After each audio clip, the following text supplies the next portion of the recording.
Hello, BookTube. Hey, Uh, we're going to do another yeah. tag. We're a little behind on tags, as usual. We were just tagged today on one, but we won't get to it till sometime in the middle of the week, probably. Maybe tomorrow if we're lucky. Probably not tomorrow. Yeah, yeah. This one we actually weren't tagged in this one, but Yeah. we've both read the book it She pertains just to, and we're finished it excited about today, and I read it back in October Yeah, or November, one or the other. And it's a book we loved. It's a book we were turned on to by Steve Donahue. it's As the per usual. it's the local book, the local haunts tag. My goodness. Yeah, I don't know how many of you have read it. It's actually an anthology by booktubers, by horror tubers. Dane Reed's was one of them that actually had a story in there, and I believe Spooky Noodles had a story in there, and we want to do this tag because we like this book a whole lot. And Dane Reed's created the tag. Yeah, Dane Reed's created the tag. So we'll post his page at the bottom. If you haven't read the book, it's wonderful. They're all 19 stories, right? Creepy stories. Yeah, I think it's 19. Something like that. And they're all really, really good. There's some very good stories in there. Yeah. There's one that still freaks me out. Okay, so we're just going to jump into this. Yeah. These are tags. Each question is the name of a book or the name of one of the stories in the book Local Haunts. So if you haven't read Local Haunts, read it. You can get it on Kindle for a little or nothing. If you haven't read Local Haunts, buy a copy and give it to somebody if you're not a horror fan, because this does help. To put BookTube on the map and stuff like that. Right. Our corner of BookTube, partially. Right, Yeah. and you don't have to have read the book to do the tag. That's right. You don't have to have read the book. But we suggest you read the book. Yeah, It's really entertaining. All right, so question 1: Local haunts. And it is an older tag, by the way. Tell us about a creepy or spooky place that's close to you. I'll start on this one. There's a place in Missouri called Holly Ridge. And it's right outside where I was raised. It's in southeast Missouri, just outside a little town called Dexter. I was born and raised there. It's also known as the Boogie Woods. Holly Ridge is. Is that the best name ever? There are a lot of places called the Boogie Woods in different places and all that, but they're places that I know historically. This place has been site of a lot of violence. There have been murders that have taken place out there. There was a murder that I read in a newspaper that my parents used to have, and one of them was a man was killed and he was hung from a tree, and the guy that killed him ended up being a serial killer in the area. In the Boogie Woods. Yeah, and That's there was creepy. there was a little girl that was also killed out there by a man, and but it's a scene of a lot of violence, and there's some old homesteads out in the woods and stuff out there. It's pretty famous. And having driven back into the Boogie Woods, the place is creepy. Yeah, you don't want to do it at night because it's really easy to get lost. Because the roads are like this wide. Yeah, and of course a lot of teenagers go out there and drink. Of course. And it is kind of a dangerous place to be at night. Yeah. Wildlife too.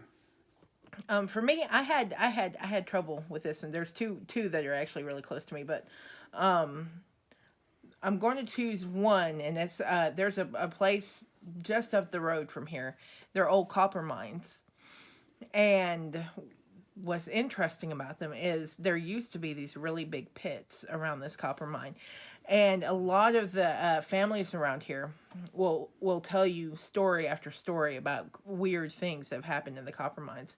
I know I had a family member that actually worked in the copper mines.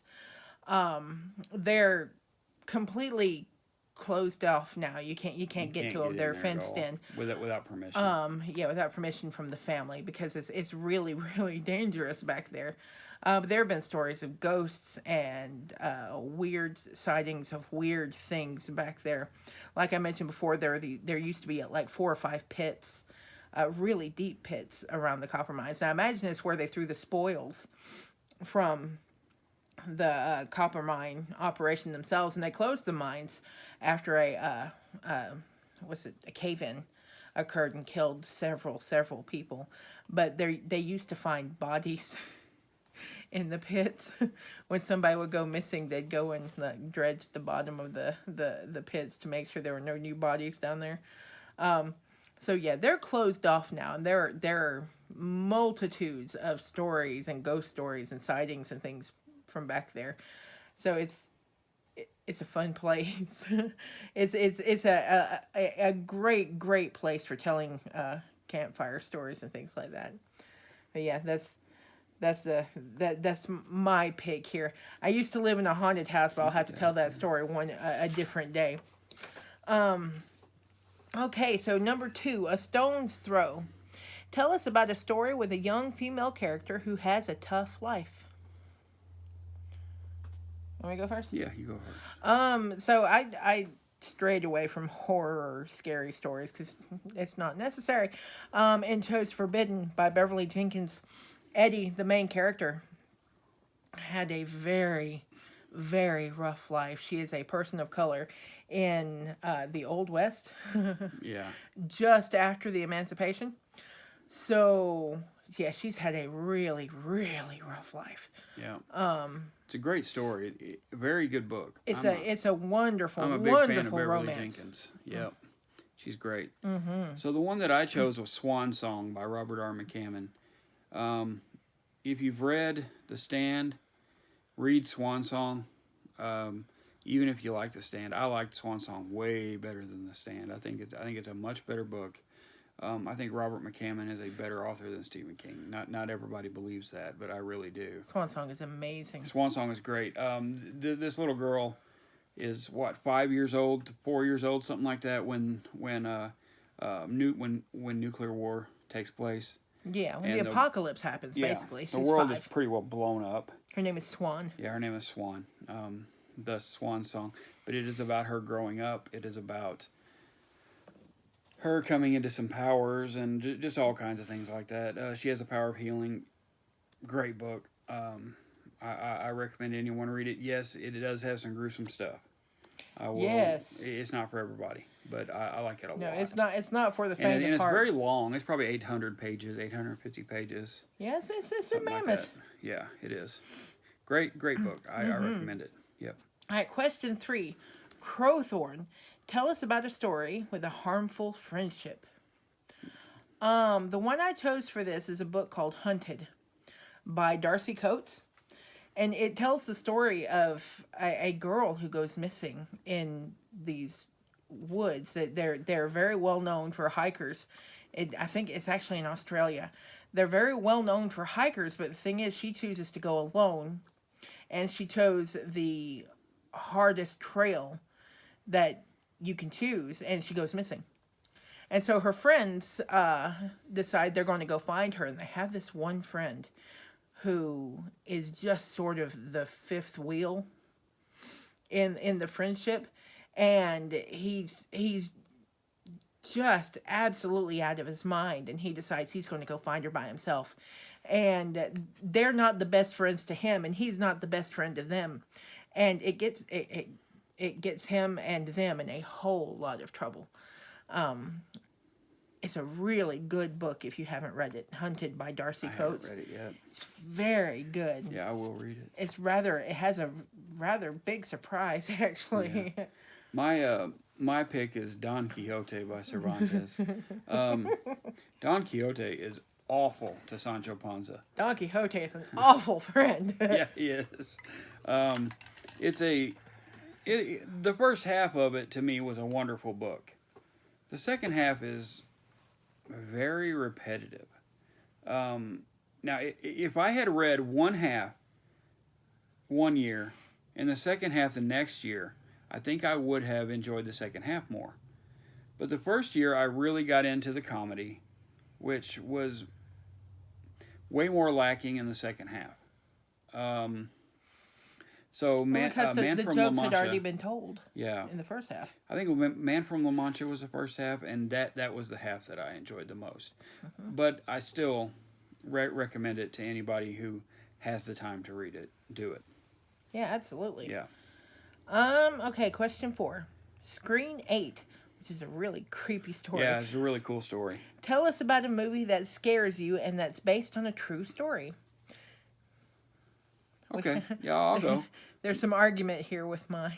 Yeah, mine is Psycho. It's very loosely based on the story of Ed Gein, who was a Wisconsin serial killer. He killed, I think he killed 3 people in his life, so he barely qualifies as a serial killer. But he was what they call like very friendly and a very nice person. Charismatic.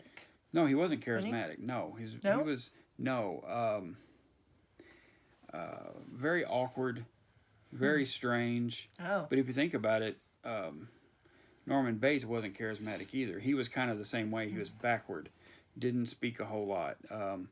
But Ed Gein was the same way with his mother. When his mother passed away, he still heard his mother in his head and all of these things, and he killed a few people afterward. But Psycho is way more realistic than it has any right to be. Psycho's very good. Psycho is my favorite Alfred Hitchcock film. I'd say Alfred Hitchcock is in my top 5 directors of all time. Okay. Yeah. So mine is a movie called Fire in the Sky. Not a And true story. shush you. I was living in Arizona when the story came out, when the story hit the news, before it ever became a movie. And it creeped me out. Yeah. Something fierce. Aliens creep me out. I don't know why. Anal probes creep me out. Thank you for that. But no, like the Greys, they creep me out so bad.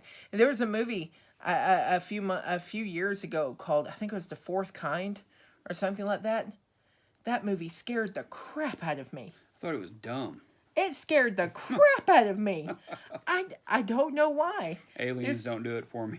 I can't put my finger on any specific thing that makes them creepy, but they are creepy. Yeah. But yeah, Fire in the Sky. It was based on a true story. It said even it was. Even if you don't believe it's a true story. The Amityville Horror was said to be based on a true story too, but I don't believe a bit of that either. That's okay. Coincidentally, that's the answer to one of the other questions. Oh. All right, so question 5, The Mount of Death. Beer me. Tell us about a story where a drink plays a role in the plot. I picked a series for this one.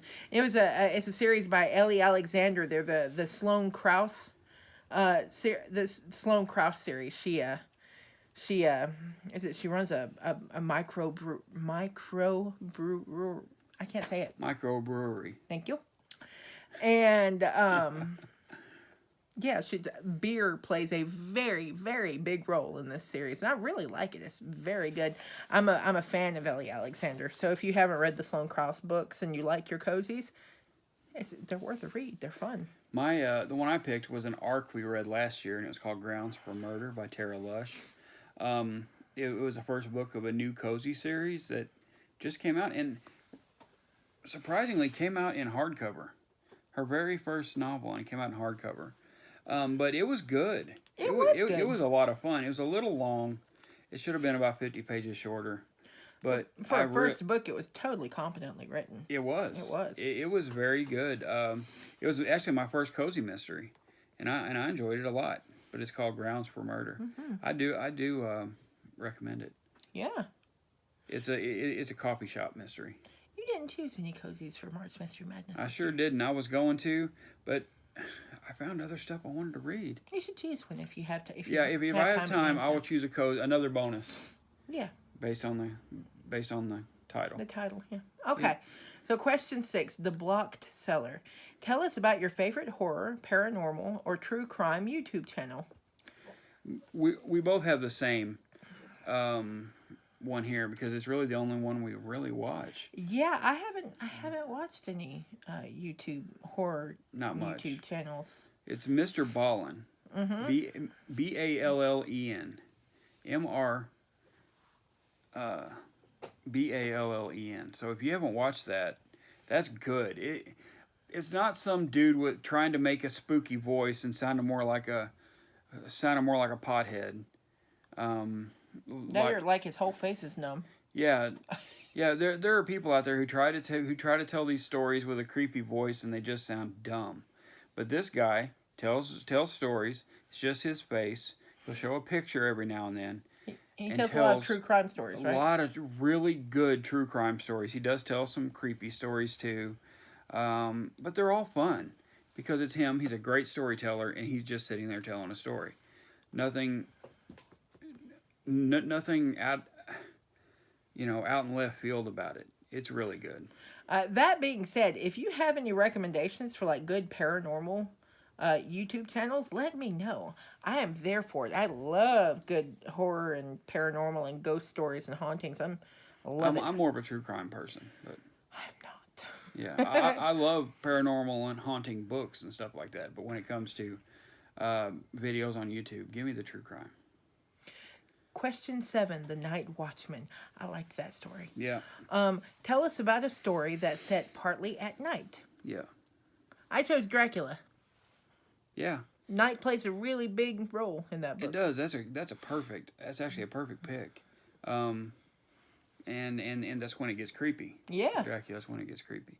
Mine is by P.D. James, and it's her first Adam Dalgliesh series. It's called Cover Her Face. And most of that book, most of the investigation takes place during the day, and most of the terrible goings on take place at night. And I was a little underwhelmed with the story, but it was very compelling when the crimes were going on. But I'm going to keep going with the series. Oh, sneeze. I need to read the second book of that P.D. James series. So, and I'm going to. Yeah, the book I chose earlier, Hunted, would have been really good for that too. It was set partly at night, and it got really crazy. Okay. Okay, so question 8: Alone Among the Gum Trees. If you haven't read the book, Yeah. Alone Among the Gum Trees is one of the scariest stories I've ever read, and I have to tell you, I'm never going to Australia. The normal flora and fauna is already terrifying enough. We don't need but paranormal. When we're talking about mythical creatures. Creatures. Don't say what they are. Oh my God. Yeah, but they were, because it's a spoiler to. It is. It's a spoiler for us to say what they are, but God, what a story! I'm still thinking about it days later. It was one of the most violent short stories I've ever read. Sure was. Yeah. All right, so Alone Among the Gum Trees. Tell us about a story that takes place in the wilderness. I chose Ghost Mine by Hunter Shea. Yeah, we were recommended this book by Storm at Storm Reads. Yeah, and it is a good book. It's fun. It's creepy. It's scary. But for me, it went the last 20% of the book. It jumped the shark. It jumped the shark like most horror does for me, like most horror novels and most horror movies do for me. I love horror novels and horror movies, but they can't seem to get away. Yeah, our crazy our redneck neighbors over there running, revving up their engines. They do that till midnight or 1 o'clock in the morning. And 8 o'clock in the morning, every morning like clockwork. Yeah, it sucks. But and it's. But other than the last 20% of the book, I had a great time with it. There were some truly creepy parts in it. And see, I like some good old-fashioned shark jumping. Yeah, I don't. I love it. I like bad horror movies. I can't help it. I just love them so much.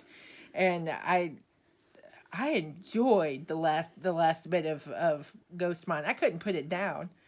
Once I got to mid book, I'm like, I can't put this down until I finish it. So it was really good. It was good. It definitely took place in the wilderness. Yep. And yours? Oh, I didn't say what mine was. No, you didn't. Mine was The Ruins by Scott Smith. In a previous video, I talked about this book. It takes place in the wilderness. I believe it's in Mexico. Yeah, because it's kind of like on one of their indigenous tribes. Is it a pyramid? I think so. It's been 15 years since I've read it, but I need to reread it. But it's sure stuck with me. Most of it stuck with me. The Ruins by Scott Smith, and again, I can't say enough about it. It's so good. You should read it. You should read it. Do you think I should read it? Yeah, you should definitely read it. Okay. I'll read it. Okay. I'm game. It's not the kind of book that'll keep you up at night for fear of monsters and stuff. Okay. So it won't be the killer tapioca again? No. Okay. That's good. All right, question 9. Highway to Hell. Tell us about a story that involves music. I had trouble with this one. I couldn't. I enjoyed this really story, come up with this one. But I chose the Amityville Horror.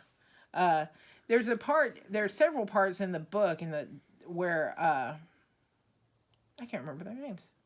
The Lutz, is it? Lutz, yeah, Lutz. The Lutz family. I think it was the Lutz it's family. The Lutz family. Yeah. Where they're asleep in their beds and they're awakened by band music, by big band marching band music. Oh, that's right. Just banging around downstairs in their house. There's no marching band traveling through their house, but yeah, they're awakened several times by that sound, and for some reason that really stuck with me. I always found that really kind of creepy, and I think it's because that would take a whole lot of energy. Yeah. And yeah, I know it didn't really happen, but still. Yeah. Well, mine was The Great Gatsby by F. Scott Fitzgerald. There's a lot about music in this book. There's music playing when a lot of this book is going on. It takes place during the Jazz Age, and that's very important to the story. Mm-hmm. Because Gatsby lives in this huge mansion type place and all that, and has these big parties with music playing. And The Great Gatsby is one of my favorite books. I just bought a copy of the Penguin copy of Great Gatsby because it just came out in paperback. We were waiting, or I was waiting for it, not Becky. Yeah, he was waiting. I was waiting. I love the book. But I really wanted the Penguin Deluxe. Oh, here's Link. I really wanted the Penguin Deluxe, but it was just too expensive. At the time, I didn't have a lot of money, so I bought the regular Penguin. It has the same introduction and everything. There you go, Link. And here's our boy. He came to say hi at the end of the video. But he's been asleep on the couch. But that's it. That's the whole tag. So now, question 10. At the end of the rope, tag some BookTube and HorrorTube friends. I do have some HorrorTube friends, but they've already been tagged. Because I watched Mindy at Mindy's Book Journey did this video, and she tagged Books of Blood. But we will tag Spooky Noodles if you're watching and you haven't done this, or you haven't been tagged. Steve Donahue, we would love to hear what you have to say about this. I don't know if you've done this. You may already have done this. Yeah. Scott Danielson. I don't know if you've read this, Scott, or not. If not, you don't have to have read the book in order to do the tag. As you see, you can go ahead. We're going to tag Storm Reads. Yep. Because I think you'd love the book for one. Yeah, Storm. If you haven't read Local Haunts, you would love it, but you probably have. Yeah. I don't know. Drawn to Stories. Yeah, Drawn to Stories is a new booktuber who is great, and I don't know if he's read this yet or not. Okay. The Booklectic. Yep. That's great. She just subscribed to us not long ago, and I like her channel too. She's got some really good videos up. Yeah. We're going to tag Melissa and her books. We see her. We talk to her a lot. Yeah, we're glad to see her back. She didn't do videos for a little while. Yeah. We're going to tag B&B Books. Yep, that's Ian. Yeah. He actually just finished the Hyperion read along with us. God, that was a lot of fun, and that was a great book. And we'll tag Alan as a lonely bookshelf. Mm-hmm. He has some good books over there, and I like to watch his tags. I don't know if he's done. I don't think he's done any lately. I can't remember. We watch so much BookTube. Can't think of any off the top of my head. Yeah, but yeah, and that's gonna do it. That'll be our last video for the day too. But we will see you all later. Yeah. And we'll talk to you soon. Have a good day.